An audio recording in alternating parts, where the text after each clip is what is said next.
Football formations are more than just where players stand.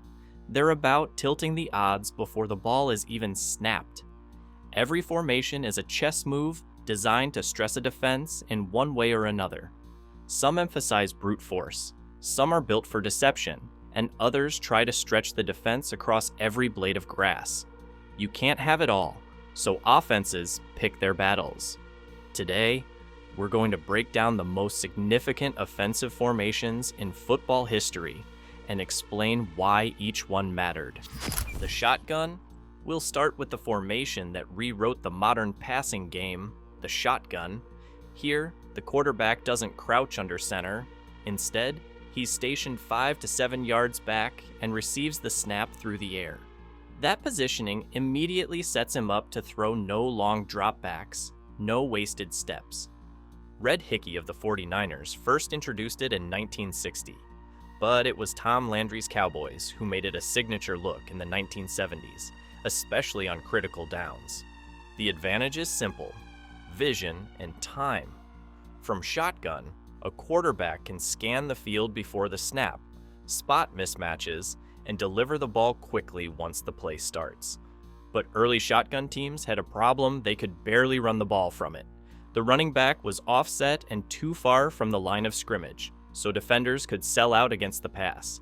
That changed when coaches started using zone read concepts. In this twist, the quarterback reads a single defender, often the edge rusher. If the defender crashes toward the quarterback, he hands off. If the defender hangs back to stop the run, the quarterback keeps it himself. Suddenly, defenses were trapped in lose-lose situations. By 2007, the Patriots leaned on shotgun so much that it became their identity, scoring a then-record 587 points. Today, most NFL teams use shotgun about half the time, with some squads like the Cardinals and Eagles leaning on it for more than 80% of their snaps. The I formation. Now let's rewind to a bruising classic, the I formation. Picture the quarterback under center, with a fullback directly behind him, and a tailback lined up even deeper, forming a straight vertical line. That stacked look is where the I comes from. This setup became the backbone of power football. The fullback's job is simply to clear the path like a human wrecking ball. He launches into linebackers or safeties, while the tailback trails behind, hitting the hole with fresh legs. It's like assigning your running back a personal bodyguard. Teams like the Steelers with Franco Harris or the Cowboys in the 90s with Emmitt Smith leaned heavily on this. When the run game gets rolling out of the I, it opens the door for devastating play-action passes. Linebackers bite forward on the fake handoff, and suddenly tight ends or receivers are streaking into open grass. Defenses countered by bulking up with extra linebackers, often switching into a 4-4 front. But that commitment to stopping the run came with risk coverage downfield thins out. That back and forth adjustment is the chess match that makes football so strategic. The spread. From smash mouth to speed, enter the spread formation. Here, the offense usually sends 4 wide receivers out wide with just a single running back. The aim is to stretch the defense sideline to sideline, forcing them to cover maximum ground. The math is brilliant. If a defense wants to keep 6 defensive backs to handle the 4 receivers, that leaves just 5 players in the box to stop the run. Suddenly, your offensive line plus 1 back has even numbers against the defense. Advantage offense. If the defense instead loads up to stop the run, those receivers find themselves facing outnumbered coverage. College teams like Texas Tech and Hawaii lived off this formation, throwing quick passes to receivers in space and letting athleticism take over. The trade-off? Protection. With no tight end staying in to block, the quarterback often has under 3 seconds to release the ball. That's why most spread passing plays are quick 3-step concepts. NFL teams use the spread situationally. Think 3rd and long or late in a half. It isn't a full-time base because the lack of blocking help leaves quarterbacks exposed, but its spacing principles are everywhere in the league. The pro set. Before shotgun and spread became the go-to looks, the pro set was the NFL's bread and butter.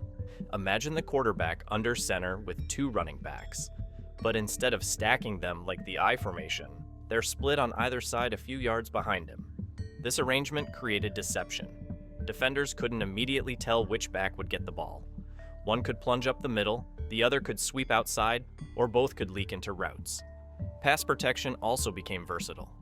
Both backs could block blitzers, or one could block while the other went out as a receiver.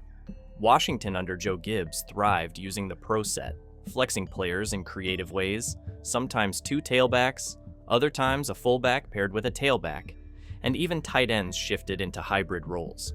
But as defenses shifted to lighter, faster personnel with more defensive backs on the field, the pro set lost its punch. With only two receivers available, it couldn't consistently challenge modern secondaries. Today, it pops up mainly in short yardage or specialty situations. The pistol. Somewhere between the shotgun and under center sits the pistol. The quarterback is 3 to 4 yards back closer than shotgun, but not directly under center with the running back stationed right behind him. Chris Ault, head coach at Nevada, built the pistol because he loved the vision shotgun gave quarterbacks, but hated how it neutered the running game. From pistol, the back can hit the line downhill instead of running sideways. Momentum is everything, and this setup gives the back a head start. The pistol also disguises zone-read plays better. The quarterback and back are aligned more naturally, so defenses struggle to tell who actually has the ball. When Colin Kaepernick brought it to San Francisco, defenses suddenly had nightmares defending his dual threat ability. By the 2000s, teams like the Ravens were using pistol-based IRPOS run-pass options, where the quarterback could decide on the fly whether to hand off or throw. It's tailor-made for mobile quarterbacks who force defenders into impossible choices. The T formation. Long before pistol and shotgun, there was the T formation, the ancestor of nearly everything we see today. Picture the quarterback under center with 3 backs behind him spread out in a TA, fullback directly in line, flanked by 2 halfbacks. It may sound ancient, but in 1940, the Chicago Bears used it to obliterate Washington 73-0 in the NFL championship. That single game killed off the single wing era and introduced football to the idea of the quarterback as the central decision maker. The brilliance was in the options. From one snap, the quarterback could hand to the fullback, pitch to either halfback, or keep it himself.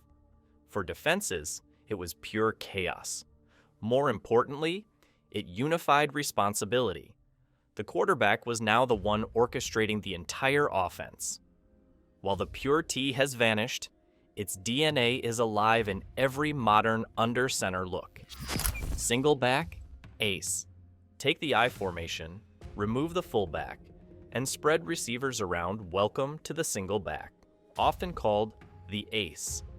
One back lines up about 5 yards deep, and the rest of the formation flexes to balance run and pass threats. This is one of the most balanced formations in football. The offense can pound the ball, unleash play action, or turn that running back into a pass catcher. The hidden gem is the slot receiver, the extra wideout who lines up between the tackle and the outside receiver. Linebackers often end up covering the slot, and that's a mismatch in favor of the offense almost every time. Bill Walsh's West Coast offense in the 80s mastered this formation. Quick, precise passes to slot receivers kept defenses honest, and once they overcommitted, deeper throws opened up. The flexibility of the single back is why modern teams use it on 40 to 60% of snaps. You can protect with 6 blockers, or you can send everyone out for a route that's adaptable to any situation. Jumbo or goal line. Sometimes subtlety isn't the answer. Sometimes you need a yard, and you're willing to throw the kitchen sink at the defense to get it. That's where jumbo or goal line packages come in. These sets cram 3 tight ends, 2 running backs, and sometimes even extra offensive linemen onto the field. It's about brute mathematics. More big bodies than the defense can handle. One famous twist came from the 1985 Bears, who lined up 300-pound defensive tackle William "Refrigerator" Perry as a fullback. Good luck stopping that wall of humanity. The goal is obvious muscle your way across the line, but smart coaches sprinkle in surprises. The Patriots once slipped linebacker Mike Vrabel in as an eligible receiver near the goal line. He caught multiple Super Bowl touchdowns that way because defenses never saw it coming. Still, at its heart, jumbo football is about raw force. The Wildcat. Few formations have shocked defenses like the Wildcat did in 2008. The concept is simple. Take the quarterback out of the equation and snap the ball directly to a running back in shotgun alignment. Now the offense gains an extra blocker since the quarterback isn't just standing around after a handoff. The Miami Dolphins unleashed it with Ronnie Brown and Ricky Williams, ripping off long touchdowns before defenses even knew what hit them.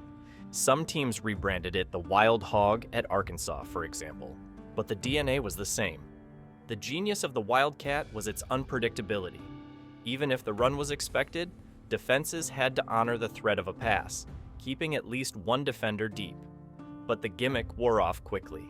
Most Wildcat players weren't credible throwers, and once defenses packed the box, its effectiveness faded.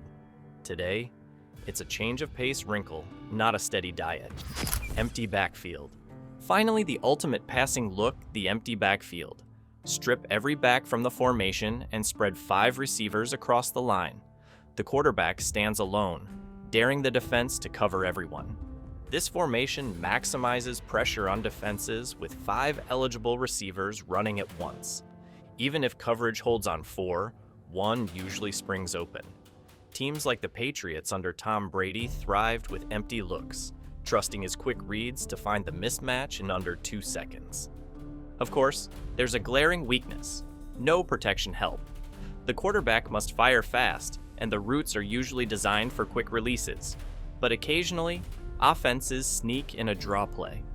With defenders spread thin to cover 5 wideouts, the middle of the field is ripe for a quarterback scramble. So, which formation reigns supreme today? The answer depends on what kind of offense you want to run. Shotgun balance flexibility and efficiency. The pistol thrives with mobile quarterbacks. Old school sets like the I formation or pro set are rare, but what remains constant is the chess match between offenses and defenses, each adjusting to exploit the other's weaknesses.